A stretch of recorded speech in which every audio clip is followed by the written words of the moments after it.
I figured there'd be a light turnout today since it's almost the end of the semester and it's raining, and we were just talking about this. This is an afternoon I'd like to go home and take a nap. It would be great. So I just got a few things I want to talk about, then I want to answer some questions, and then Yasha is going to make a presentation on the funding formula. Many of you ask about the funding formula and the ever-changing funding formula and how do we get funded for what we do here at the college. So that'll be good. I may have to leave a little bit early. I'm on a mayor's task force that's meeting downtown starting at 4. And I told him I'd be a little late, but not too late. Before I get into my updates, there's a couple of thank yous that were in the box.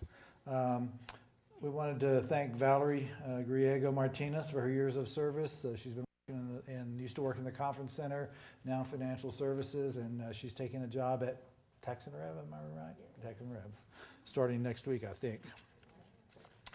And then Manny, you are in here. A thank you to you for all your hard work behind the scenes. So thank you, Annie.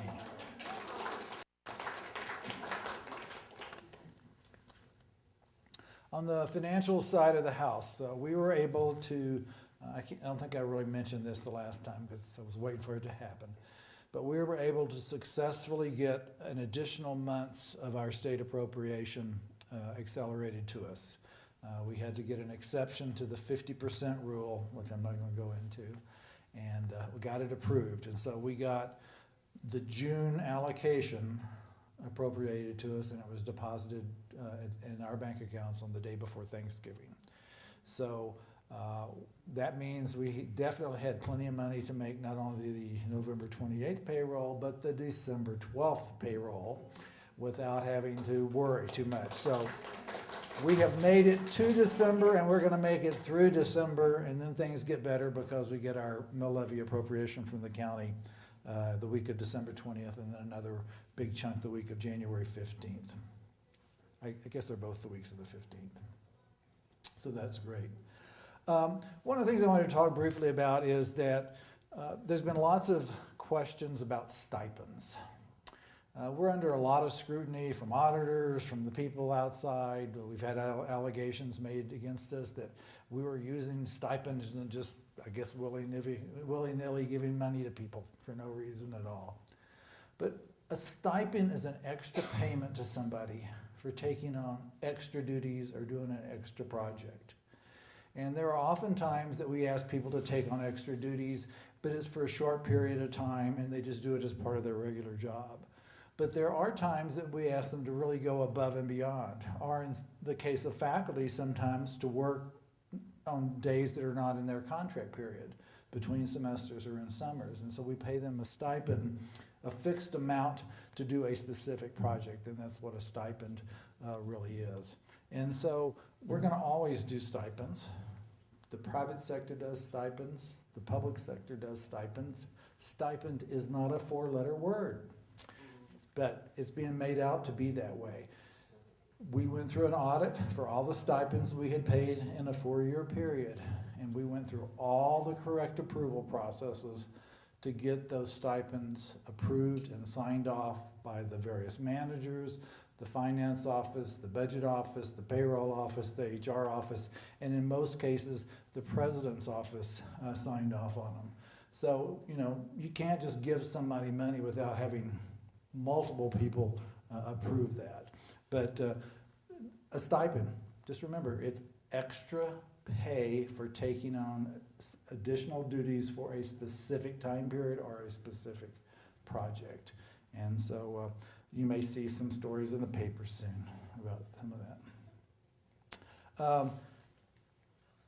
I just want to remind everybody that not only did we make it to December and we're going to make it through, but we're going to have a party next Friday night to celebrate the holiday party.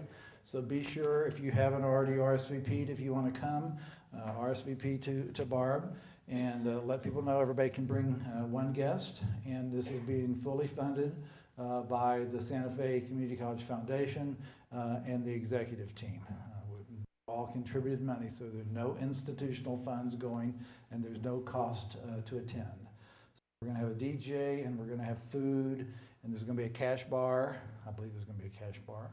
And there may be a couple other things that are still in the works, but it'll be fun. It's going to be in the Campus Center next Friday night, and I believe it's at 6 o'clock, right? Okay.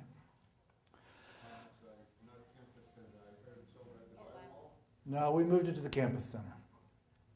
Isn't that to be set up for the? No, we've worked that all out. They were going to have to move the same tables down there and back, so we're just going to do it over here. Rearrange my stuff, okay. Okay, it's going to be in the Campus Center. All right? Yeah. Yeah, it is easier for us. Tomorrow, there's a special event here tomorrow that's Senator Martin Heinrich is going to be here, and he's going to be a keynote speaker. It's a quality of life event. It's focused on education, empowerment. It's focused on the south side of Santa Fe as an initiative right now. But we'd like to get some people to attend tomorrow. So it's here in the Hamas Rooms. There is it kicks off at noon. Senator Heinrich is going to speak at about 12:45. So I'd encourage any of those of you who can, encourage other people, faculty, students, to come tomorrow. At least stay long enough to go through Senator Heinrich's speech. Then there's events and workshops tomorrow afternoon and on Saturday. Now Saturday's over on the Zona del Sol. I forget where the place is. But anyway, this is the second time they've done this, and this should be a pretty big event here tomorrow. I'm also pleased to announce that we have a new Executive Director of Human Resources, and Daniel Gutierrez will be starting on January 20th. Rebecca Phillips is going to stay on full-time through January, and she may stay on a little longer to help in some transitions. But I thought we had two really good finalists, and we were able to offer a position and come to an agreement. And so I'm looking forward to having Daniel join us on January 20th. That will be his first day here. And just to remind you, there is a forum right after this is over in the boardroom for the Vice President of Academic Affairs. Finalist today, it's Margaret Peters. So she gets to go be on the spot over there. So, any other questions that you wanted me to answer that you were written? You going to ask this one? I don't know if I want you to answer this one. Why not use the digital signage TVs to sell advertising to local businesses? Yeah, so why don't we sell advertisements on our digital TVs? Wise Pies. Hey, Wise Pies Campus. To do that. Janet's answer was because we're not for sale, but I told her to speak for herself. I don't think that we want to have. I don't think that we want to have advertisements, but it's something to think about. I don't know if we'd make much money off of it, to be honest with you. But We did, if some of you might remember, we did sell some space on Jack a few years ago to local businesses who wanted to market to our employees. It didn't take off. The local businesses said that they tried it and they didn't get any bump in business. They wanted to send emails directly to all of you. They didn't want to go on Jack. And we said, no, you can't do that. Thank you. Yeah, most of us don't want to be hit with advertising all day long, everywhere we go. But for $5 million, the Wise Pies Plaza has a good ring to it. So, I'll ask my Uncle Philip. yeah, ask your uncle about that. Are there any questions out there that I might be able to answer? Everybody looks like they're content today, which is kind of good to hear that. So anyway, but it's been a busy week. It's the last week of classes. Next week is final, so we'll see a lot of stressed out students and probably stressed out faculty next week. And then the week after that, Monday will probably be fairly busy, and then it'll get slower and slower as we go through the week. So for those of you who haven't taken advantage of who had cuts in pay, unfortunately this year, haven't taken advantage of your 2 days of admin leave, a good time to think about doing that is at the end of the week after next, because it's pretty slow around here anyway. So but remember that you can take that anytime with your supervisor's approval between now and June 30th. So be sure and do that. Okay. Well, great. I'm going to turn it over to Yash to talk about the funding formula. And I got to switch this.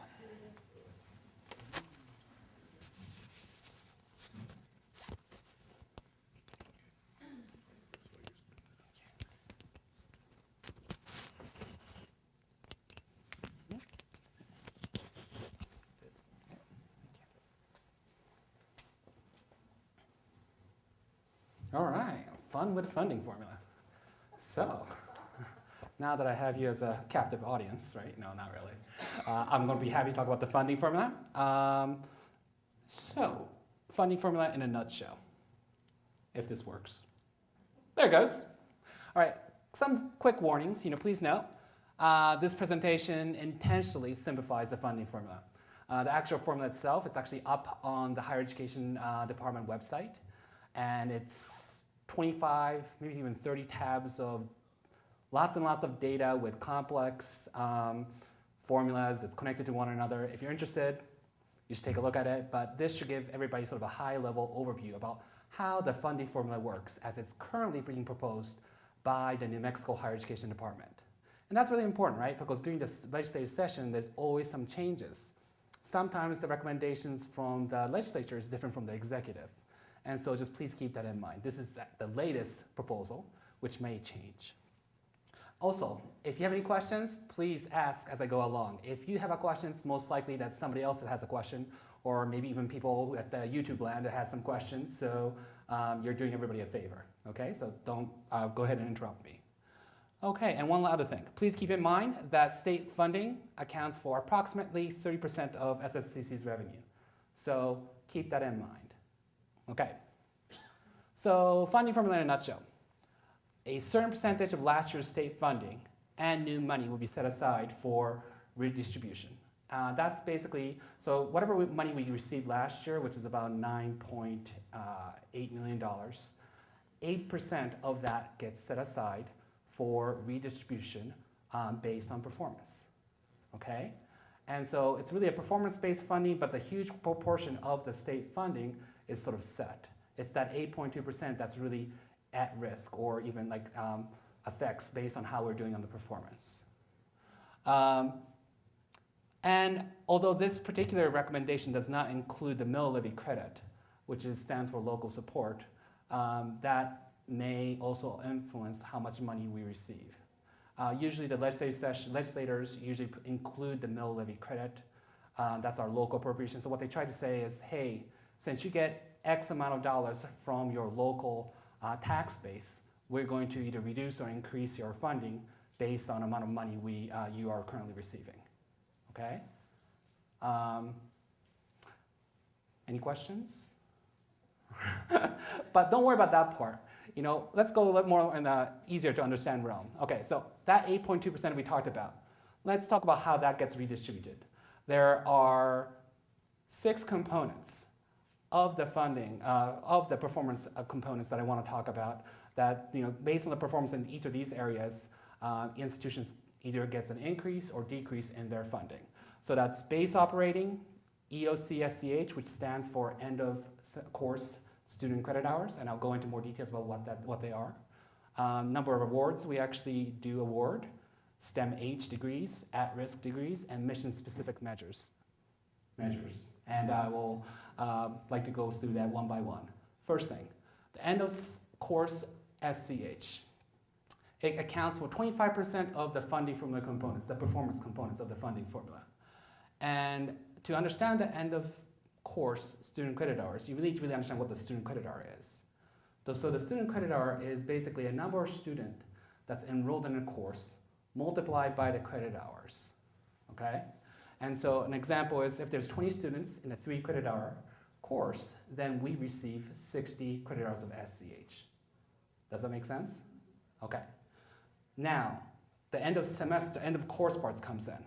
So the higher education department says that, well, if only a certain percentage of people are actually enrolled in the course at the end of, let me retry that again, I'm sorry. So W's are not really included when they do the end of semester, end of course calculation. Meaning at the end of the course, they want to see how many people actually stayed in the course, stayed enrolled. And so, if the 20 students were enrolled at the beginning, 25 students were enrolled in the beginning, then it goes down to 20, then only those 20 students are included in the calculation, okay? But F's are included. So that's something to keep in mind. The other exception is for hyper courses. Anytime the student gets a grade of audit, that's not included in the calculation. So that affects institutions like us and someone college that has a high level of student credit hours that's generated based on fitness courses, Okay? What about the audits and non-hyper? The audits and the non-hyper courses are included currently, although that discussion does come up every year about what to do. And that still hasn't been really finalized, but currently there's sort of, because of now the credit hour components only accounts for 25% of the statewide funding formula, that discussion is not as intense as it used to be. Yes, sir? Does it include summer? The question was, does it include summer? Yes. It includes summer, fall, and spring semester. These are all good questions. Any other questions? Okay. All right. So the next component, awards. That accounts for 27% of the funding formula. And basically what the state does is that it counts the number of students who earns a certificate or degree at the highest level. Okay, so let's say a scenario in which a student earns a certificate and an associate degree in the same academic year. In that case, they only count the degree that receives the highest level of awards. Okay, does that make sense? Yes? Yes, I see a lot of nods. Okay, but the question then becomes, when do you start counting that one academic year, right? Because you could be offering, some students do earn a degree in the summer. So it's important to keep in mind the summer semester is considered to be the beginning of an academic year. Okay? Any questions? One other thing you want to think about this particular component is if it's a less than 1 year certificate, currently the Higher Education Department funding formula does not recognize it as earning a degree for the purpose of funding, unless it's included in the STEM H degrees, which I'll talk about next. Okay. So, any questions? No? All right, let's go to the next one. So Yash, if somebody was to get a certificate this spring and a degree next fall, we would get funding for both. That's correct. And so that's sort of that's a very good point. So the president was talking about if a student earns a degree in the spring and then once again in the fall, then does that count 2 degrees instead of 1? And that's absolutely the case. So that really goes into then the importance for the institution to do more advisement early on so the student earns their certificate or a degree as they keep going on, as they move through their academic career, so that the institution gets the proper credit for the amount of work that they're doing, but also it helps students really feel like they're actually making progress towards completion. And a lot of research suggests that that really helps students to stay in school and feels like they're actually making progress. So there's actually multiple good reasons to make sure that the student keeps getting those degree completion as they move through the system. Yeah, one of the things I do want to iterate there is we don't want to slow students down to help our funding. But we do want to try to work with students, because we have a lot of students that come in to do their petition to graduate and they realize, oh, I can get a certificate and a degree. Well, we don't want to stop that from happening, but it'd be great if they got the certificate earlier, if they were eligible for it earlier. And if we can do a better job of advising so that people go through, complete a certificate, and then get the degree in some kind of time frame. But we never want to penalize the student to slow them down just to help our funding, because to be honest with you, we don't get that much money from these degrees. And that's absolutely a really excellent point. So once again, that's one of the reasons why we talked about it early on, that you got to put things in perspective. It's only 30% of our funding, and we got to do what's right for the students first, just like the president says. So, yes, ma'am. So when you're talking about we don't get funding for the certificates that are less than 1 year, is that based on a number of credit hours? It's less than 1 year as defined through the IPEDS, which is the Integrated Post-Secondary Educational Data System. It's a federal classification about less than 1 year certificates, and so it's based on the same criteria that we have in the IPEDS. Okay, so next question. Well, not next question, but next slide. All right, so STEM H. So science, technology, engineering, math, and health. That counts for 13.5% of the funding from the components. And it's important to keep in mind that it goes to the same particular criteria as the awards, except it stacks, so you could add it on. So if a student earns an award, right, which they usually do, and also happens to be STEM H field, then we get an additional bump. Does that make sense? Yes? All right. And the STEM H definitions are based on Complete College America's, it's a national organization's definition. And what's interesting about the STEM H definition that they use, CCA uses, is that they include programs like agriculture in the STEM age field. So it's a little bit more broader than what people traditionally think as STEM age fields. Okay? And if anybody's ever interested in actually learning more about the funding formula in details or any of the definitions in details, please let us know and we'll be happy to go in a greater detail and length. Okay, the next one, at risk. So once again, same basic criteria as awards and at risks stacks as well.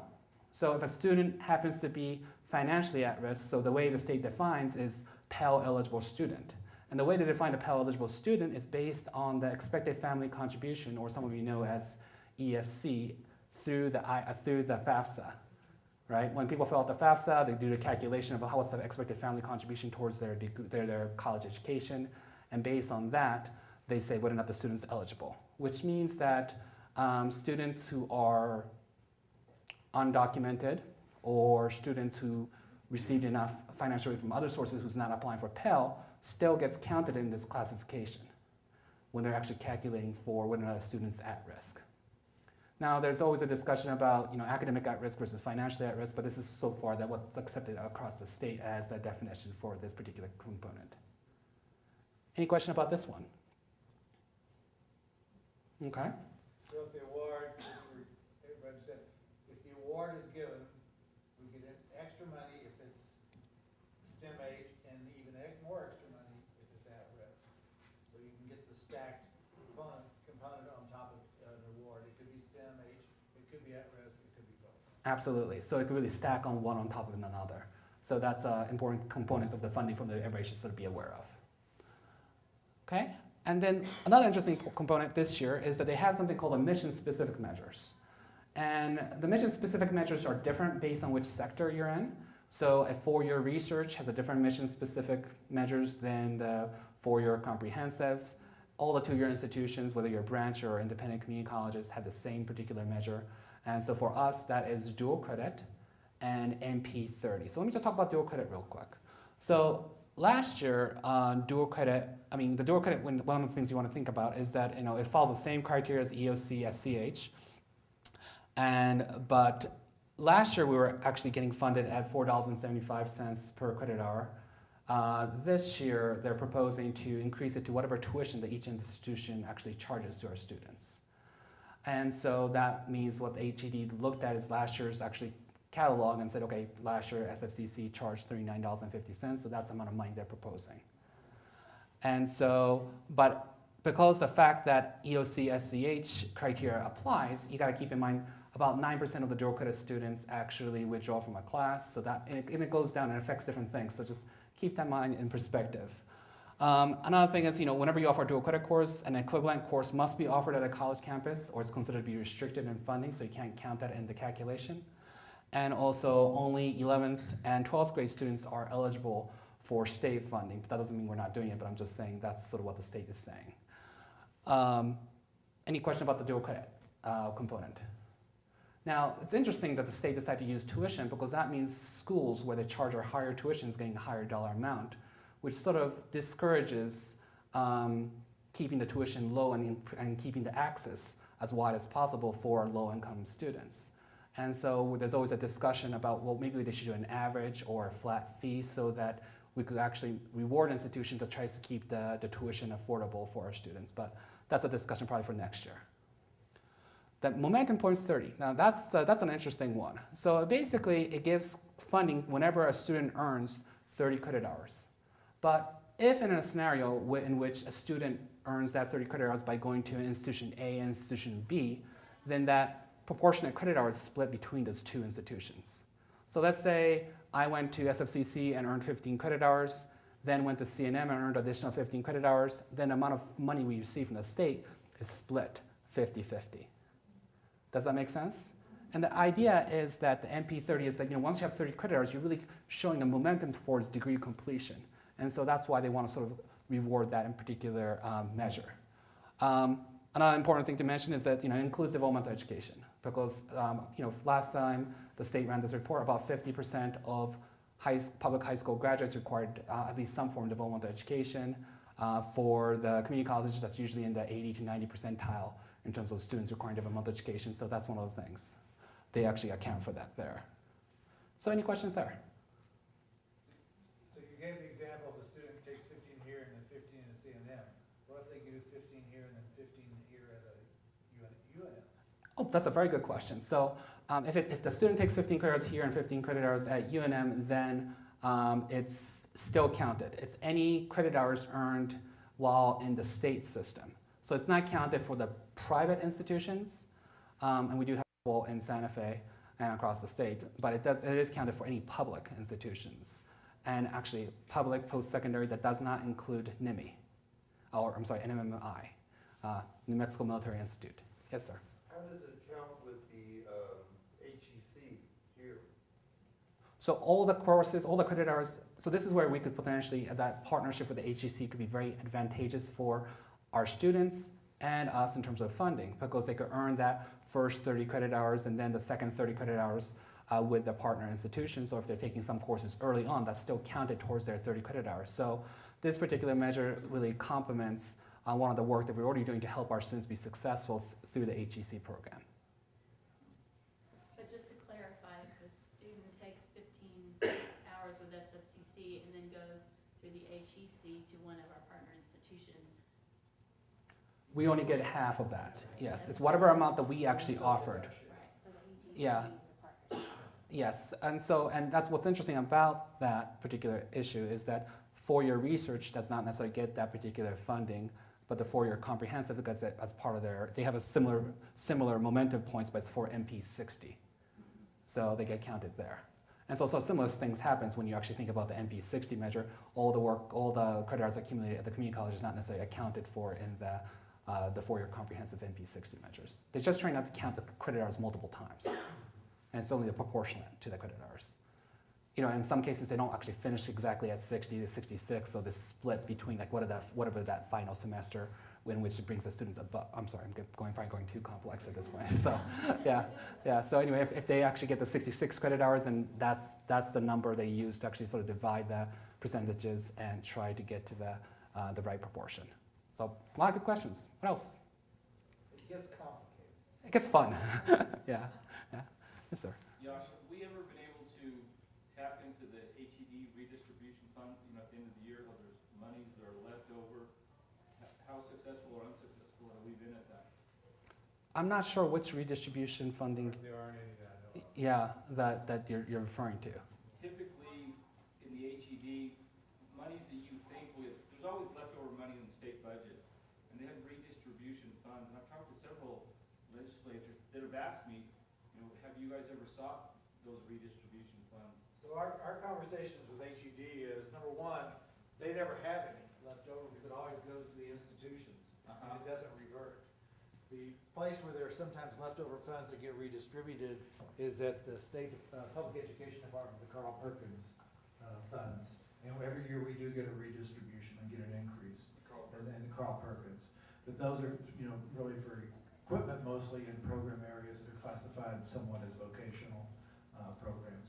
But I did go specifically to the HED and ask about, are there any carryover funds? Because we were picking up some of these programs or wanted to pick up some of these programs that Northern is closing down. So could we get some monies to help get those started? But they don't have any because they spend them all. It's earmarked. What comes to our appropriation for Santa Fe Community College flows through on paper HED, but it comes all to us. And if there's any of it left over, it stays with us. It doesn't revert. Now, in other bills for special projects, if you don't spend it by the end of the fiscal year, it'll often say it reverts back to the general fund. But as far as I can tell, HED doesn't have any carryover. Henry? Does this funding formula, as far as you can tell, at least the progression of it, does it include DFA and LFC acceptance? This is as currently recommended by the higher education department, so I believe DFA's recommendation must be included, or be included in there. Well, and the task force that put this together, there was a task force that worked on this that included DFA, it included LFC, and it included representatives from the 4 years and the 2 years. Because that was a rub last Right. year, if you recall. Yeah. Well, there's still a little rut, but they were on the committee. And then, so currently, this formula, well, I guess I could go to the next thing. We're not done quite yet, but if there are any questions about this, yes, ma'am? Does the dual credit get stacked with those other things that you said get stacked? Yes, dual credit is a separate measure, so it stacks with the other measures as well. That's a good question, yes. Just remember, we waive tuition for dual credit, that by state law, so we don't get the tuition portion. So that's why we really argued that we needed some additional funding, because $4.75 per credit hour doesn't cover our cost. Right. Even at $39.50 per credit hour, it's gonna be that plus $4.75. Yes. If they finish the course. That really still doesn't cover the cost, at least it gets closer. Great questions. So the final component, that 1%, was sort of left there as a nod and to keep in mind about there's other components to keep the operations of the college effective and efficient. You know, they were talking about, well, there's now the IT costs are increasing, there's a building cost that's increasing, and so there's this cost for security in most campuses, so how do we account for that? So this year, they just put that aside and put a nod to the fact that that's actually something they need to look into. They looked into it for about a month, but they realized that they were running out of time, so they put that on one of the next things to look at the next year's discussion for the funding formula. Okay, so just to wrap up, funding formula, you know, there's a base component of our funding, right? And then certain components are shaped from the top and put into a pot for a redistribution. That's about 8.2% of our previous year's budget. It gets redistributed based on how well we do in different performance components. Here's the breakdown of how each of those components are weighted, okay? And the state funding accounts for 30% of our funding. So it's something to keep in mind, but ultimately what's really important is what's best for our students. And we've got to do that first before we think about the funding. And so I stand for any questions. Yes, ma'am. When you say 8.2% of our budget, are you saying SFCC budget or the state budget? It's our budget and the state's budget. So everybody gets shaved off the top about 8.2%. But then if they include any new dollars, they're actually shaving off a little less than 8.2%, because when you add in the new dollars, it's an increase of 8.2% over the previous year. So if they were to give us lots of the new dollars, you know, we thought we were gonna have a lot of new money this year until the price of oil has plummeted, which is great for us as individuals, but not so good for state funding purposes. We thought we might get a lot of new dollars, but that's not looking very promising right now. Yes, sir. They announced the RPSPs. This does not include the RPSB. So RPSB is is it research and public service? Those funds are separate from the statewide higher education funding But formula. have they put them out for announcement of what they I have not heard recommending?